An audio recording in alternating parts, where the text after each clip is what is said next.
बच्चों, धन्य है आपके माता पिता जिससे जन्म हुआ।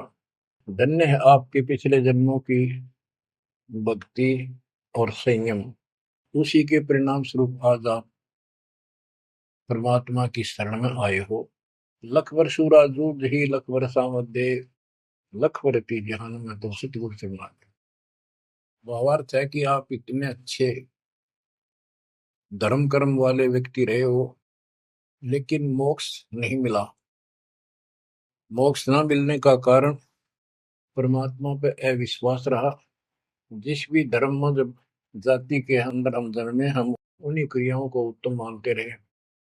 परमात्मा के ज्ञान से प्रेरित होकर कुछ दिन भक्ति जरूर की, लेकिन एक से अनेक अधिक नहीं थे हम, फिर हम रह जाते थे। लेकिन ये परमात्मा हमारे पिता हैं कबीर साहब, हमारे सच्चे साक्षी हैं, हमारे एकमात्र हितैषी हैं इन काल के 21 ब्रह्मांड रूपी नरक में। बच्चों, आज कबीर साहब कहते हैं झूठे सुख को सुख है ये मान रहा मनमोद, ये सकल कभी ना काल का कुछ मुख में कुछ क्रोध। हम इस झूठे सुख को सुख मान रहे हैं। थोड़ा सा धन हो गया, कार कोठी होगी, बेटा बेटी होगी, और फिर सारा दिन बकवादों से अतिरिक्त कुछ नहीं सूझता। धन जोड़ लो, हेरा फेरी कर लो, और अधिक पैसा हो जाता है, राजनीति में आ जाओ, यानी मई माँ की भूख बनी रहती है। और ये हमारे जन्म मरण का मुख्य कारण है। जैसे आप धर्मदास जी के प्रसंग में सुन रहे हो, कितनी तड़प थी, कितना धन था, लेकिन कुछ भी बन ले, राजा बन ले, महाराजा बन ले, सेठ बन ले, और कहे गरीब निर्धन बन। अब निर्धन को तो वैसे संतुष्टि नहीं, वो चाहता धन चाहिए। धन है तो सुख है। जिसका संतान नहीं है वो चाहता संतान है तो सुख है। कोई चाहता है भी सेठ धनवाला सोचता है कि मुझे कोई सुख नहीं। सुख तो इन राज्य महाराजों को होता है। राज्य महाराजों को सपने में भी सुख नहीं होता। बच्चों, यह बात जिस दिन आपके हृदय में बैठ जाएगी कि ये सुख है ही नहीं, रात को भी नींद नहीं आती इन राजाओं को, नेताओं को।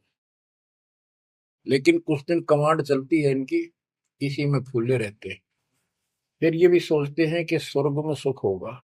स्वर्ग के राजा इंद्र, वो भी महादुखी, 24 घंटे टेंशन रहती है, कोई तप करके और तेरे राज ने छीन ना ले। स्वर्ग का राजा नीचे यज्ञ करके या तप करके बनता है, और उसमें एक शर्त होती है कि तेरे शासन के दौरान, तेरे शासन काल में यदि कोई पृथ्वी पे ऐसा तप कर लेगा जो खंड ना हो, कुछ समय निर्धारित है, और 100 अश्वमेध यज्ञ निर्बाध कर गया, तो तेरी पदवी को छीन लिया जाएगा, उसको ये पद दिया जाएगा। तो बच्चों, उस राज को बनाए रखने के लिए इंद्र कति हद भी पार कर देता है, अति कर देता है। इज्जत बेइज्जती का सवाल भी नहीं रहता है। एक प्रसंग आता है, मार्कंडे गोसाई तपस्या कर रहे थे बंगाल की खाड़ी में। इंद्र को पता चला कि एक साधक मार्कंडे बहुत जबरदस्त तप कर रहा है, और कुछ दिनों में उसका तप संपूर्ण होने वाला है और तेरी गद्दी जाएगी। उसने अपने देवता गुप्त रूप में गुप्तचर छोड़े होते हैं। इंद्र ने अपनी पत्नी भेजी उसका धर्म खंड करने के लिए। कति अंत हो जाता है। आदमी जब अपनी पत्नी को पर पुरुष के पास भेजता है, यहाँ कति गिरावट की अंत आ जाता है। इतना जलील होना पड़ता है इस राज्य को बनाए रखने में, और वो भी हार जाती है। फिर इंद्र जाता है। ये लंबी कथा है, फिर कभी बताएंगे। मार्कंडे ऋषि इंद्र की पदवी को टारगेट करके तप नहीं कर रहा था। ये ऋषि क्या करते रहते हैं, ओम नाम का जाप करते हैं और तप, ये दोनों करते हैं। तब तो इन्होंने ब्रह्मा जी से लिया। ब्रह्मा जी कमल के फूल पर बैठे थे। जब वो होश में आए, कमल जल पे होता कमल का फूल, सब जगह जल ही जल था। आकाशवाणी हुई कि तप करो। यह आकाशवाणी उसने भगवान की मानी, 1000 वर्ष तप किया। फिर आकाशवाणी हुई सृष्टि रचो, यानी जीव उत्पत्ति करो। तो कहने का भाव ये है बच्चों, फिर बाद में इनको वेद मिले, ब्रह्मा ने वेद पढ़े। ये सारे ब्राह्मण ब्रह्मा की संतान है। इनका सबका गुरु ब्रह्मा जी है। ब्रह्मा जी ने इनको बताया ओम नाम का जाप वेद में लिखा है।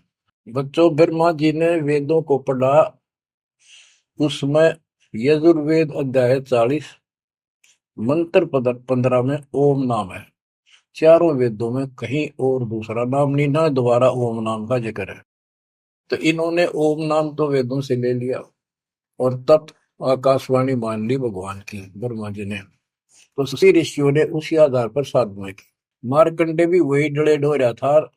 उसको इतना जरूर पता था कि इंद्र का राज एक आने का नहीं, ओम के जाप से ब्रह्मलोक प्राप्ति होती है। तो वो ओम नाम का जाप करता था, उधर से वो तप भी करता था। ओम नाम के जाप से ब्रह्म लोक प्राप्त होता है। गीता अध्याय 8 श्लोक 13 में गीता बोलने वाला प्रभु कहता है ओम इति एक अक्षरम ब्रह्म विवहारं माम अनुसमरण ये पर्याति तजन देहम स याति परमाम गतिम। मुझ ब्रह्म का केवल एक ओम नाम है, जो इसका अंतिम सांस तक भक्ति करते हुए शरीर छोड़ के जाता है, वो ओम नाम से मिलने वाली परम गति यानी ब्रह्मलोक को प्राप्त होता है। ब्रह्मलोक प्राप्त होता है, ये कहाँ प्रमाण है? श्री देवी महापुराण 6 अध्याय में श्री देवी जी दुर्गा जी राजा राजा हिमालय को बताती है। राजा हिमालय कहता है जी मुझे मोक्ष मार्ग बताओ। वो देवी का परम भगत था। देवी ने राजा हिमालय को बताया कि ओम नाम का जाप कर, इससे ब्रह्म की प्राप्ति होगी। दिव्य आकाश रूपी ब्रह्म लोक में रहता है। इति सिद्धम, ओम नाम के जाप से ब्रह्म लोक प्राप्ति है। गीता अध्याय 8 श्लोक 16 में लिखा है कि ब्रह्म लोक में गए साधक भी पुनरावृत्ति के अंदर है, दोबारा जन्म मृत्यु में आते हैं। अब जो भी जो साधना कर रहा है उसको कति उत्तम मान के कर रहा है, ना तो करे को नहीं, इच्छा ही नहीं बड़ा उसकी। बताओ, इनको ये नहीं बता तुम कर के रहे हो, इसका प्रतिफल क्या हो। एक कथा सुनाऊं, छोटा सा चुटकुला, सच्चाई है, चुटकुला नहीं।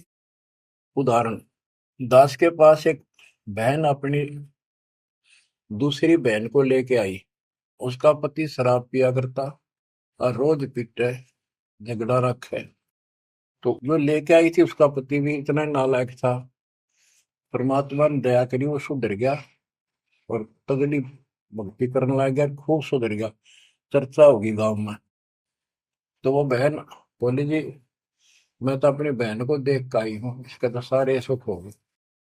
मैं बेटी आपके भी होंगे, आपको ये हमारी मर्यादा का पालन करना पड़ेगा। वह बोली जी मैं ये व्रत ना छोड़ दूं, 16 शुक्रवार के व्रत करती हूँ। 16 शुक्रवार के व्रत करने हैं, वो तो 5-6 हुए हैं मेरे। मैं बोला हमारा नाम लेना बेटी वो सब त्यागने पड़ेंगे। ये व्रत रखते किस उद्देश्य से है, कि लाभ होगा आपको। फिर पता लगा, बताई थी किसी ने, अब तेरा पति शराब छोड़ देगा। मैं बोला पहले 16 शुक्रवार व्रत के प्रतिफल बताऊं के उसे, इसका लाभ क्या है। ये आन उपासना, ये डले डोने वाले क्या बताते हैं कि एक बहन का पति परदेश में गया था और वो 2-3-4 साल तक आया नहीं। उसने किसी ज्योतिषियों से दिखाया, पत्रे हाथ दिखाए, किसी ने बता दिया कि तेरा पति तुझे भूल चुका है, तेरी याद नहीं रही है, माता संतोषी के व्रत रख 16, तेरा पति वापस आ जाएगा। उसने व्रत रखने शुरू किए, शुक्रवार के 16वें दिन, 16वें व्रत वाले दिन वापस आ गया। ये है इसका फल। और मैं बोला तेरा पति रोज आवे रोज कुटे, गड्ढेगी तू इस बता के, फूकेगी इन बर्तन, बुद्धि कान रखेगी तुम्हारी। तंते रखना नहीं चाहिए, 2-4 दिन ना हो तो बढ़िया, पिटाई देना हुआ है। कहने का भाव यह बच्चों, इन गुरुआ गांव बिगाड़े संतो गुरुआ गांव बिगाड़े, ऐसे कर्म जीव का लागिए कीव जड़े नहीं जाड़े। तो मार्कंडे ऋषि इंद्र से कहता है इंद्र तू इंद्र की पदवी छोड़ दे, अगले जन्म में गधा बनेगा। इंद्र कहता जी फेर की फेर देखी जाएगी, तो मौज करने दो। बता, हमारी बुद्धि यहाँ तक सेट हो चुकी है। फिर के देखते पास तो कुमार देखेगा, कड़म मारेगा लठ, 2.5 मन का धरेगा सामान कमर पे। मार्कंडे ऋषि उसको कहता तू मेरे वाली साधना कर ले, तुझे ब्रह्म लोक पहुंचा दूंगा। बच्चों, वो कहते हैं ना, बेड की लात गोडने तले तले, ये कहीं जा लो, इनका ये इतना ज्ञान है, इतनी इनकी अंतिम भक्ति है। अब प्रसंग चल रहा है धर्मदास जी का। ये जड़े धर्मदास जी ने खूब डो लिए थे, और जब आंख खुली, ओए होए होए, अब परमात्मा उनको छोड़कर चले गए। दोनों पति पत्नी देखते ही रह गए, आंखों में आंसू टपक रहे थे।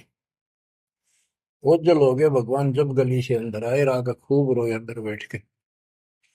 ताकि पता नहीं आऊंगे कि ना आऊंगे ना, ये गांव नाम बताते, ये भी कमाल हो गया।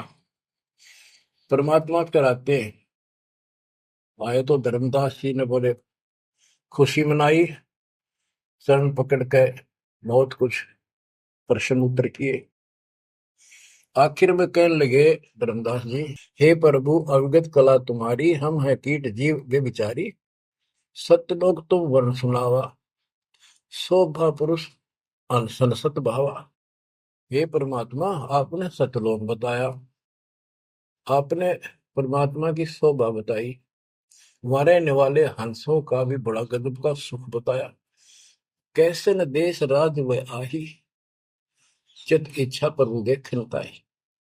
कि वो कैसा देश है, कैसा लोक है, मेरा मन करता है उसने देखो। परमात्मा बोले धर्मदास ये निर्घनी काया, निर्घनी ये बेकार, इसमें डंगा भरा पड़ा, काम क्रोध लोभ विष्टा थूक ब्लड टट्टी पेशाब, इसमें कैसे दर्शन होगे उस भगवान के। मैं जो बताता हूं तू ऐसे भक्ति शुरू कर दे, और जब शरीर छोड़ के जाएगा तो आपको परमात्मा के दर्शन हो जाएंगे। वहां सतलोक भी देखिए, वहां सारे अपने बहन भाइयों में खुशी करे ना। धर्मदास ये निर्गनिकाया, यह तन पुरुष दर्श के में पाया। इस तन में भगवान कैसे दिखेगा, तन ठीक का जब पूरा हो भाई, सतलोक तो देखो जाए। जब ये तेरा शरीर का समय पूरा हो जाएगा जीवन, फिर इसको छोड़ के सतलोक देख ली जाके। धर्मदास गए चरण में हो रहा, हे प्रभु दर्शा मिटाहो मोरा, शरण टेक प्रभु विनय हो ही, पुरुष दर्श बिन कल नहीं मोही। दोनों चरण पकड़ के धर्मदास ने बोला, ये भगवान एक में दिखा दो, मेरी यह भगवान के दर्शन की प्यास मिटा दो, उसके दर्शन बिना मुझे एक पल भी चैन नहीं होगी। परमात्मा बोले, भाई मैं ही हूँ प्रभु, सारी सृष्टि का मालिक मैं हूँ, मैं आपका गुरु हूँ। दीक्षा दी धर्मदास जी को मेरे, मैं आपका गुरु हूँ, मैं आपका भगवान हूँ, मैं सतपुरुष हूँ, और मेरा ही नाम कबीर है। लेकिन उसके आवाज समझ में नहीं आई, और बार बार यही कहने लगा, भगवान के दर्शन करा दे, भगवान के दर्शन करा दो। जब मेरी आत्मा मानने गई। बच्चों विचार करो, पहले हम किसी की भी भक्ति शुरू कर दी, राम की, कृष्ण की, शंकर भगवान की, विष्णु भगवान की, किसी की भी, और सब स्वर्ग बताया करते। कदे मैं क्या गिला स्वर्ग दिखाओ हमने जब मानूंगा। पर जब ठीक ठिकाना आता है, ये मन अड़ियल घोड़े की तरह अड़का खड़ा हो जाता है। इसने केवल बकवाद करवानी, अच्छे राह पर लगते समय सौ बाधा पैदा करता है। ये मन अड़ रहा था। गुप्त भय प्रभु अविगत ताता, धर्मदास मुख आवन बाता। जब इतनी जिद करी, परमात्मा अंतर ध्यान हो गया, और धर्मदास वो खोले रह गया, ना हाँ करे ना बोले, या के बनी क्या कहने लगा, मैं मतिहीन कुमती मोहि लागा, मोहि सम कौन है जग में भागा, मैं मूर्ख प्रतीत न कीना, अस साहिब के मैं नहीं चीने। अब कौन विधि दर्शन पाऊं, दर्शन बिना मैं प्राण गवाऊं, चरणोदक बिन करुण अग्रासा, तदो शरीर कह धर्मदासा। अब क्या कहता है, मैं बड़ा निकम्मा, मैं दुष्ट आत्मा, मतिहीन, कितना मुंह ला लिया भगवान ने मेरे को, और देख मैं कितनी इज्जत कर गया, मेरे जैसा निर्भाग धरती पर नहीं। मैं मूर्ख, मैंने भगवान पर विश्वास नहीं किया, फिर रोआ बुरी तरह। इस मन की यह गंदी आदत है। अब कौन विधि दर्शन पाऊं, दर्शन बिना मैं प्राण गवाऊं। शरणोदक बिन करो न ग्रासा, जब लगूं के चरण धोकर नहीं पी लूंगा मैं अन्न नहीं खाऊं। तजो शरीर कह धरता से, नहीं तो मरूंगा। दिवस सात लग अन्न न खावा, भजन अखंड नाम लो लावा। जो नाम दिया था उसमें डट के भक्ति करता रहा, ना कुछ खाया ना पिया। सातवें दिन पर वो प्रगट दिखाए, धर्मदास पद गए अपलाए। सातवें दिन परमात्मा आए, धर्मदास ने पैर तड़फते हुए पड़े पड़े ने पैर पकड़ लिए। दृढ़ श्वासा निपट अधीरा, पड़े चरणन में अक्षीण शरीरा। शरीर बहुत कमजोर हो गया था। धरती में पड़े पड़े न सरक के मालिक के चरण पकड़ लिए। कर गए साहेब तही उठावा, शीश हाथ दे अंक मिला। परमात्मा ने उसके अपने हाथ का सहारा देकर उसको खड़ा किया और फिर अपने सीने से लगाया। धर्मदास चरणोदक लीना, चरण पखार आचमन कीना। धर्मदास ने फिर उठ के जल लाया, परमात्मा के चरण धोकर पिए। परमात्मा बोले, हे धर्मदास, प्रसाद कुछ पाओ, कुछ खा लो।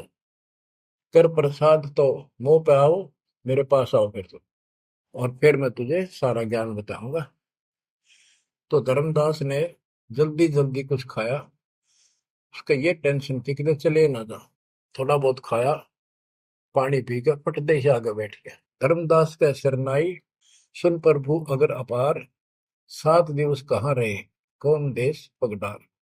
तो परमात्मा से पूछने लगा, है भगवान आप कहाँ रहे, कैसे कैसे रहे, कहाँ गए।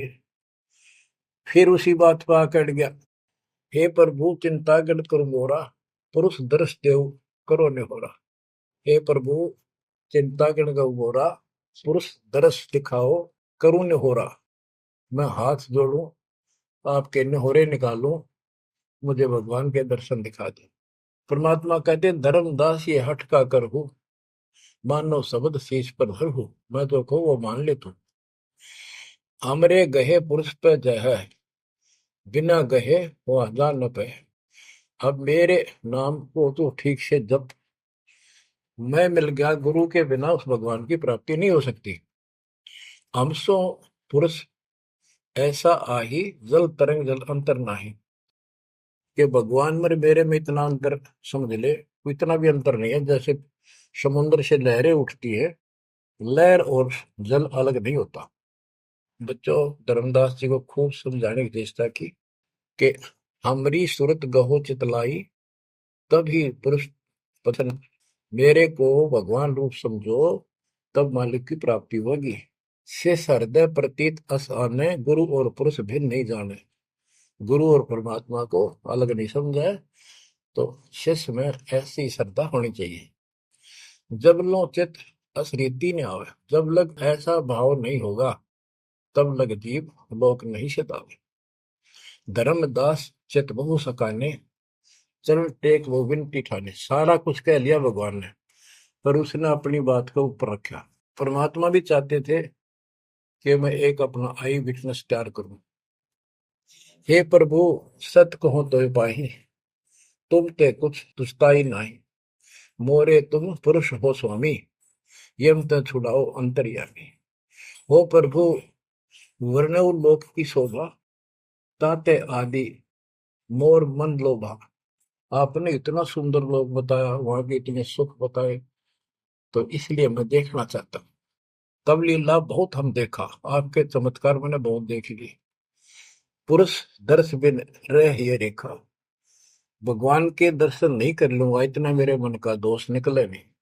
जो किंकर पर हो दयाला, तो छिन में होएगा पुरसाला। कि मेरे दिल का कांटा जब निकलेगा, जब आप यह दया कर दोगे। तब परमात्मा ने कहा, धर्मदास ठीक है चलो। बच्चों, उस समय परमात्मा कबीर जी और धर्मदास अकेले उसके एक बगीची सी थी, उसमें थे। दोनों ही जने थे। धर्मदास जी की आत्मा को लेके परमात्मा ऊपर चले गए। पीछे से लोगों ने देखा, घर वालों ने जाके देखा, धर्मदास आया नहीं, क्या हो गया। वो बेहोश पड़ा, जैसे कोमा में होता है, मरा नहीं। 3 दिन तक ऐसा रहा। मालिक को ऊपर लेके गया। धर्मनी जो ऐसो चितके ना, तन तद चल लोक प्रवीणा, छोड़ इस शरीर को, चल मेरे साथ। राखो तन गौण ले हंसा, ता पहुंचे जा काल ही संसा। क्षण एक में पहुंचे जाई, अवगत लीला लखे को पाई। शोभा लोग देख सुख माना, और उदित असंख्य शशि और भाना। इतना प्रकाश उस लोक का, जैसे असंख्य सूर्य और चांद उदय हो गए हो। परमात्मा कबीर जी जिंदा बाबा के रूप में थे।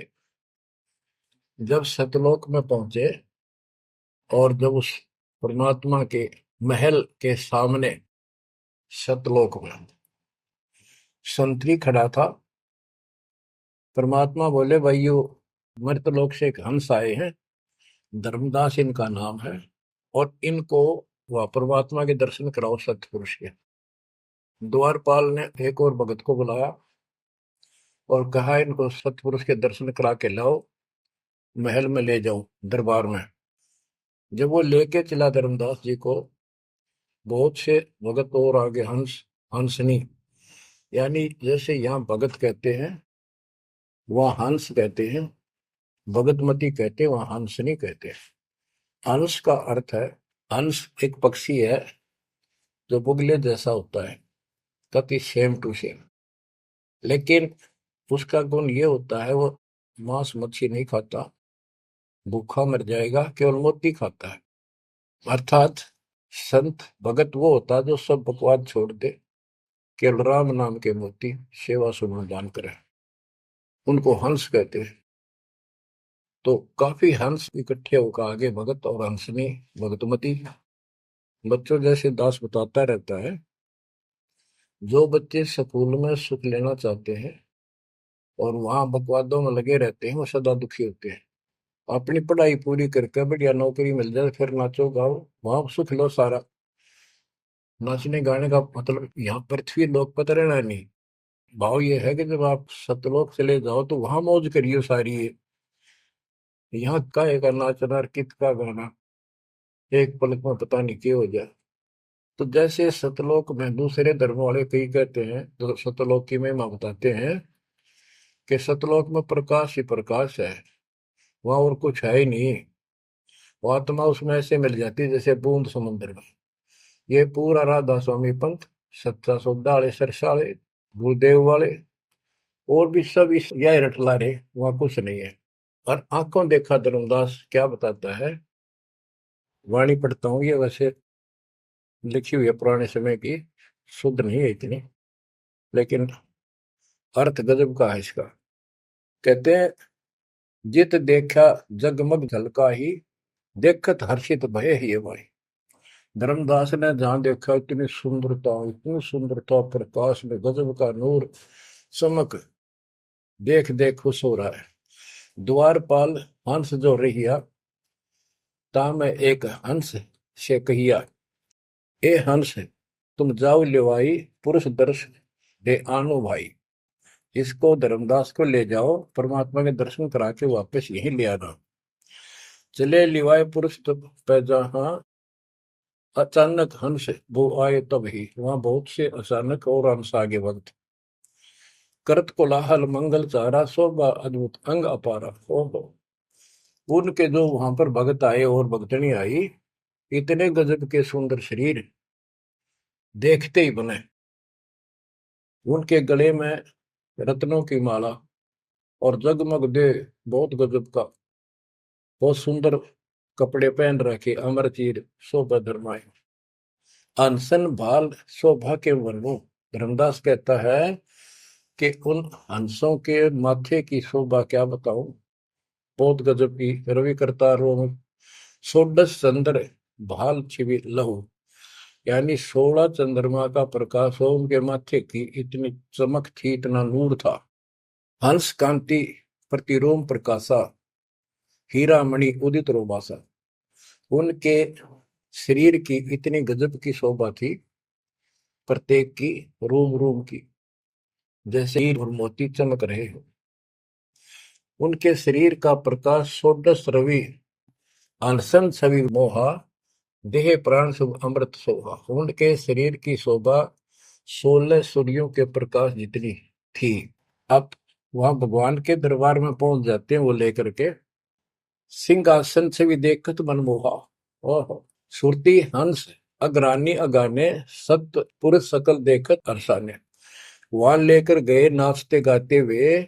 जब उसने भगवान को देखा, धर्मदास जी ने इतना गजब का प्रकाश, एक रोम शरीर के बाल की चमक, करोड़ सूर्य करोड़ चांद मिला दे। एक रोम रवि शशि कोटि सा, एक रोम की शोभा करोड़ सूर्य और चंद्रमा जैसी। पुरुष प्रकाश सतलोक अंजोरा, ताने पहुंचे निरंजन चोरा। के उस सतलोक का इतना सुंदर प्रकाश है, वहां ऐसी व्यवस्था है कि वहां ये काल निरंजन ये चोर नहीं जा सकता, यानी इसका वहां भय नहीं है। अब सुनो, 4-5 पंक्तियों में कमाल कर दिया। पुरुष कबीर देखा एक भाई, धर्मदास पुन रहे लज्जाई। वहां पर परमात्मा जो सतलोक का मालिक असंग ब्रह्मांड के तख्त पर सिंहासन पर विराजमान था, वो वही सूरत थी उनके साथ धरती से नीचे से आया था। ओहो, देखो ये तो लिखा कबीर सागर में, ये वो सुना रहा हूँ। और वास्तविकता आपको बताई कि परमात्मा स्वयं उसको साथ लेकर गए और वो चौवर करने लगे उसके ऊपर। हमने इसका रस निकालना, सारा रस निकालना है। कबीर सागर का बहुत अड़ंगा कर रखा है इन्होंने, फिर भी हमने निष्कर्ष देखना है। जब धर्मदास जी ने देखा कि ये कबीर इनका सेवक है और ये है भगवान, उसमें रूप दो थे। जब परमात्मा खड़े हुए और जिंदा बाबा वाला रूप उस तख्त पर विराजमान हुआ, बच्चों जिसको धर्मदास भगवान मान रहा था, वो खड़े हुए सतपुरुष और परमात्मा जिंदा बाबा वाले वेश सिंहासन पर विराजमान हो गए। और वो चवर लेकर खुद परमात्मा उस कबीर जिंदा बाबा पर करने लगे।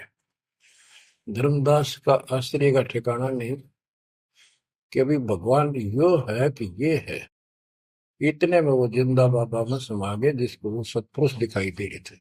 और वो शोभा जो कि तू जिंदा बाबा वाले शरीर की होगी। अब कहते पुरुष कबीर देखा एक भाई, धर्मदास बहुत ही लज्जाई।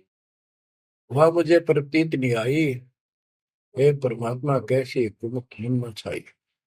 धर्मदास कहता हुआ मुझे विश्वास नहीं हुआ, ये महाराज कह रहे थे भगवान मैं परमात्मा हूँ, मैं सारी सृष्टि का रचने वाला हूँ, मेरा नाम कबीर है, असंग ब्रह्मांड का स्वामी हूँ। अब धर्मदास जी कहते हैं भगवान कबीर पुरुष एक यहाँ छिपाए, सत्य पुरुष जगदास कहा है। धाये चरण गौ अति सकुचाई, हे प्रभु हम परिचय तब पाई। हे परमात्मा अब आपको मैंने पहचान लिया, यह शोभा कस वहां छिपाओ और कस नहीं जग में प्रकट दिखावा। आपने ये शोभा वहां क्यों छुपा रखी है, वहां क्यों नहीं दिखाते इसलिए लाखों ये अपनी असलियत को, आपके वास्तविक शरीर की शोभा को। परमात्मा बोले धर्मनी जो वही छवि जग जाऊं तो ही विकल निरंजन राव। यदि मैं इस शोभा युक्त नीचे जाऊं तो काल निरंजन पागल हो जाए। और मैंने उसको वचन दे रखा है कि मैं अपना ज्ञान समझा के जीव को लाऊंगा। और वैसे बच्चों, परमात्मा आज हमने ले जा, हम टिक नहीं सकते वहां पर, भूल जाओ इन बातों में। ये तो कैन सुनो कैन की बातें हैं। उदाहरण देता हूँ, कबीर साहब कहते हैं हम मोहम्मद को वहां ले गए, इच्छा रूपी सतलोक नहीं रहे हो, उल्ट मोहम्मद महल पठाया, गुद बीड़ित कलमा है। यानी हम हजरत मोहम्मद जी को ऊपर लेके गए थे कि ये समझ गया तो इन सब ने जो इसने लाखों त्याग कर रखे सबको बता देगा। लेकिन नीचे प्रभुता घनी हो गई थी, संगत उम्मत खूब हो गई थी इसकी, और उसके ऊपर प्रभुता पाके भूल गया भगवान को, नहीं इच्छा हुई तो वापस छोड़ दी। कुछ दिन पाछे आप भी मर गया, और वहां पर भूता भी रहेगी। काल का इतना अजब गजब जाल है बच्चों। तो धर्मदास जी से बोले कि आप नीचे जाओ। धर्मदास जी बोले भगवान ये वहां ना बेचो, यही रख लो मेरे दाता, और इस नरक में मत भेजो। अब मैं नहीं जाऊं दाता वहां पर। परमात्मा बोले भी ऐसे नहीं बात सुनेगी, वहां तुम जा, चिंता ना कर, मैं तेरे साथ रहूंगा और सत भक्ति दूंगा, उससे आपकी भक्ति गजब की बन जाएगी और भक्ति युक्त होकर यहाँ आएगा, वैसे से यहाँ ठिकाना नहीं मिलेगा तेरे। और दूसरी बात है कि तूने सब कुछ देखा है, नीचे औरों को बता, तेरे भाई बहनों को विश्वास होगा।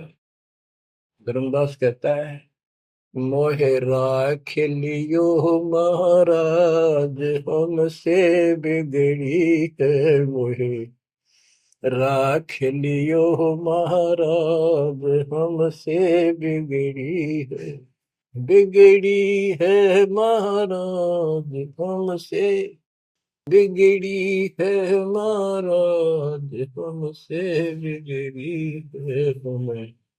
नांगा लो महाराज काल की नगरी है तुम्हें, ना भेजो महाराज काल की नगरी है। रो बुरी तरह, जैसे किसी ने आग में धकाया करे जबरदस्ती मर तो नौकर राख लो महाराज, हम गंदे इंसान से। अब पता चला उन सारे भक्तों ने बताया तुमने ऐसी गलती करी थी भाई, इसलिए दुख पा रही कि हमने खुद बिगाड़ी अपनी किस्मत, तुम रख लो दाता, ना भेजो मेरे मालिक, पैर पकड़े रोए। परमात्मा बोले भाई ऐसा ना कर, वापस चल और वहां पर मैं तेरे साथ रहूंगा, भक्ति कर, कोई दिक्कत नहीं आने दूंगा मैं तेरे को, चिंता ना करी, तेरे पीछे पीछे न फिरूंगा मैं। और ये सारे ठाठ मैंने दे रखे थे तेरे को वहां पर, ना काल तो सारा कचू मन निकाल दे 1 मिनट में। धर्मदास को फिर हौसला हुआ और तीसरे दिन शरीर में वापस आया। आसपास सारे रिश्तेदार भी आ गए 3 दिन में। सारा गांव क्यों सेठ था, पैसे वाला था, लोग सुगरदे बैठे, ना मरता ना जिंदा, इसका क्या हाल हो गया। परमात्मा ने बताया मैं काशी में हूँ, एक जुल्हे का काम करता हूँ, मेरा नाम कबीर है, मेरा गुरु रामानंद जी है, स्वामी रामानंद, जो वहां के प्रसिद्ध संत हुआ करते थे। धर्मदास जी सचेत हुए, उठे तो देखा चारों तरफ हाहाकार मच, चारों जिंदा हो गए, तो एकदम खुशी की लहर आ गई। आमनी भी रोए, तो वो कहने लगा क्या हो गया तुमको। तो बोले आप तो मर गए थे, ना मरो थे ना जियो थे, अचेत पड़े थे, बेहोश थे, हमको टेंशन हो गई थी कि मरेंगे। तब उसको विश्वास आ, नहीं तो स्वप्न मानना वो, ये मन इतना दुष्ट है, इतना उल्टा चल रहा है, जब ठीक ठिकाने की तरफ चलता है जीव, परमात्मा कसर नहीं छोड़ते, ये उसका बाप है। तो तब धर्मदास को विश्वास हुआ रे तेरे की, सचमुच में तो सचखंड गया, सतलोक गया था। फिर उनको बताने लग गया सारी, मैं वहां गया था, सतंदा बाबा भगवान है, खुद है, सारी सृष्टि के रचने वाले हैं, ब्रह्मा विष्णु महेश, तब उनके सामने कुछ भी नहीं है। वो रिश्तेदार आए थे तो चले गए, पागल हो गया, बांटन दे, जिंदा हो गया शुक्र है। लेकिन जिसका लागे वो तंदर। धर्मदास काशी पहुंचे और देखे दुल्हे के रूप में बैठे वो सूरत ज्यों की त्यों चरणों में पड़ गए। आसपास के कॉलोनी के लोग आगे बुलाए, बताओ पूछे कौन है ये, धर्म सेठ है, ऐसे ऐसे काशी का प्रसिद्ध सेठ है, नवा का, बांधवगढ़ का। और सब नौके देख किसी पागल हो रहे लोग, इस नीरू के पुत्र को भगवान मानते हैं, इनकी अकल पर पत्थर पड़ी। यानी जुलाहे भी ये बात बोल रहे हैं, जो देखा वो यही कहे। धर्मदास जी ने चरण पकड़ कर छोड़े नहीं, परमात्मा गलती बहुत होगी, हे दयालु माफ करो। जब परमेश्वर ने उसको कहा बच्चा तेरा दोष नहीं, इस काल ने सबकी बुद्धि फेर रखी, और जो भी ये सारा संसार आपको दिखाई देता है ये कुछ भी नहीं है, 1 सेकंड में मृत्यु हो जाती है इंसान की। और फिर कुत्ते गधे बनाकर छोड़ देता। इसने तो सच्ची भक्ति करने नहीं देनी। या सच्ची भक्ति या जैसी भी आस्था मैं ही जीवों की बनाए रखे हुए हूँ। उस टाइम तो धर्मदास जी सारी मान्य था, कोई बात ही नहीं रही।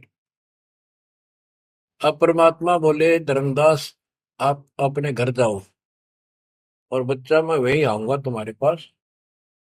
धर्मदास बोला जी आइयो, मेरा बेटे ने भी समझाइयो और आमनी ने भी सतनाम दिया, बेटा भाई मैं आऊंगा पक्का।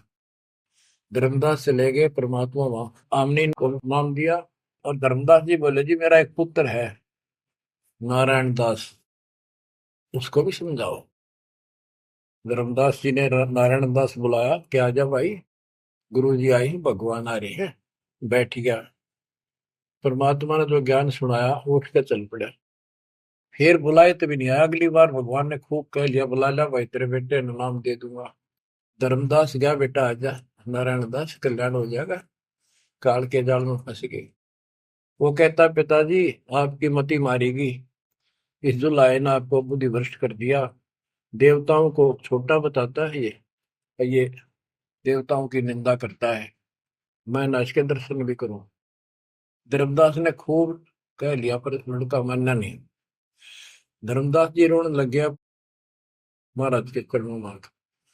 दाता एक का पुत्र मेरा हरिकाल के मुंह में जागा, दया करो दाता, इसको शरण में ले लो दाता। हे भगवान मैं बहुत दुखी हूँ। परमात्मा बोले बेटा मैं समझाऊं तू समझावे और इसकी माँ समझावे, कि तुम्हारे से ज्यादा इसका हमदर्द कौन हो सकता है। जब ये आपकी नहीं मानता तो भाई इसको छोड़ दो। ये महाराज इन्हों के छेड़ा जाता है, ये महाराज समझाओ इसने। परमात्मा बोले भाई यो काल का दूत भेज रखा तेरे घर पे, तेरे कति चौगरते तो बांध रखा तू, या बात मान ले मेरी। अब काल का दूत का धर्मदास का दुख हुआ इस बात का। आए इकलौते पुत्र ने भगोरू जी काल का दूत क्यों बतावे हैं। परमात्मा बोले कि तेरा बेटा कहां पर है, उसको एक बार ले आया यहाँ पर। धर्मदास बोले बेटा चल, तो कुछ ना सुनिए बैठ जाओ बस। वो आ गया। तो परमात्मा ने उसकी तरफ ऐसे आशीर्वाद वाला हाथ किया और धर्मदास से बोला देख ये है तेरी बॉडी के अंदर, इस शरीर के अंदर यू काल बैठा। उसका शकल देखी उसने छोरे के अंदर से, वो वास्तविकता थी उसको काल के दूत की। ओछा माता, लंबे दूत, विकराल शरीर। परमात्मा बोले यू बैठा इसके अंदर, यू काल का दूत है, ये कभी भी नाम नहीं लेगा ना तेरे साथ चलेगा। जब धर्मदास बोला नारायण दास है जा बेटा जा, जा कर ले काम कर ले काम। चरणों में पड़ गया, भगवान मेरा तो बीज नष्ट हो गया, हे भगवान मेरा तो वंश ऊपर चलेगा, बताइए काल पैदा कर हो गया मेरा तो। परमात्मा बोले वंश ने के चाटेगा तू पीछा छुटवा ले यहाँ से बेटा, क्या करेगा इस वंश का। ये तो काल खाई खुराक का पहन पोशाक का यम का बकरा पड़ता है, लेकिन हमारे तो रंग चढ़ रहा है। लोग के कहेंगे, फलाना के कहेगा, संतान ना हुई तेरी संपत्ति ने कौन लगा, कई बीमारी बाढ़ रखी है, कई रोग ला रखे काल। परमात्मा बोले ठीक है, तेरे को मैं अपना बच्चा अपना हंस भेजूंगा और आज से 1 साल के बाद तेरे घर में पुत्र उत्पन्न होगा, उसका नाम चूड़ामणि रखना। उस समय बताते धर्मदास की उम्र 80 साल की हो चुकी थी और आमनी देव भी वर दौलिए थे। ये धर्मदास के आप विश्वास हो गए, ये मालिक हे परमात्मा इस उम्र में कौन कैसे बच्चे होंगे हमारे, हम तो कति व्यर्थ हो चुके हैं। तब दाता ने कहा देख उधर देख तेरे आंगन में एक छोटा सा बच्चा ऊपर से आया, आंगन में हाथ पैर मारे नो, एक पत्ते के ऊपर लेट गया आके साथा है वो पत्ता उसको, ये तेरे घर में 1 साल के बाद आ लेगा। इतने बहुत ध्यान हो गया। कुछ विश्वास कुछ अविश्वास, परमात्मा की दया हुई। आमनी को गर्भ रहा, 9वें महीने 10वें दिन बच्चा हो गया, नाम चूड़ामणि रखा। पर तू कुल की चिंता करता था, तेरा 42 पीढ़ी तक तेरा वंश चलेगा, चिंता ना कर। जब उसका दिल डटा बच्चों गजब की बात है, तो मैं धीरे धीरे इसको पूरी सुन ले हुए कथा को, आपके बहुत से अंधेरे हट जाएंगे। अब परमात्मा ने चूड़ामणि शाना हुआ, उसको दीक्षा दी, उसी को धर्मदास जी को भी गुरु पद दे दिया था। पर बोला तो किसी ने मंत्र ला दिया, ये सारा सार नाम तक दे दिया उसको, और कसम खवा दी कि ये नाम किसी को नहीं बताएगा।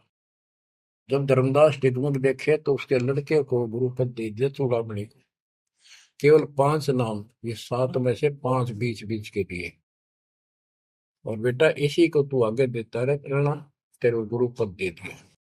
परमात्मा की कोशिश थी ये मंत्र करते रहेंगे, इनको मनुष्य जीवन मिलते रहेंगे, भगवान की आस्था इनमें बनी रहेगी, कुछ लाभ होते रहेंगे, और इस बिचली पीढ़ी तक जाना था उनको। लेकिन धर्मदास को बता दिया था कि काल मेरे नाम से 12 पंथ चलाएगा, कि सारे गलत साधना करवाएगा, और तेरे वंशज, तेरे परिवार वाले 6ठी पीढ़ी में जाके ये असली नाम भी छोड़ देंगे।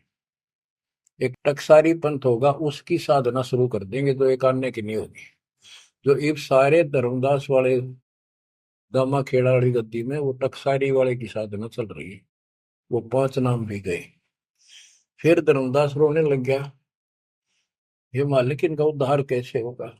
तो बोले मैंने कुल दिया तेरा 42 वंश तेरे, उद्धार उसका होगा जो मैं भेजूंगा एक संत भगत, अपना दास, उससे तेरे पीढ़ी वाले नाम लेंगे या सारा संसार लेगा, सबकी मुक्ति हो जाएगी। बच्चों, परमात्मा की असीम रजा है, आप ये सत्यनारायण कथा सुन रहे हो और सुनते रहो, मुश्किल से ये अमर कथा मिली है सुनने को।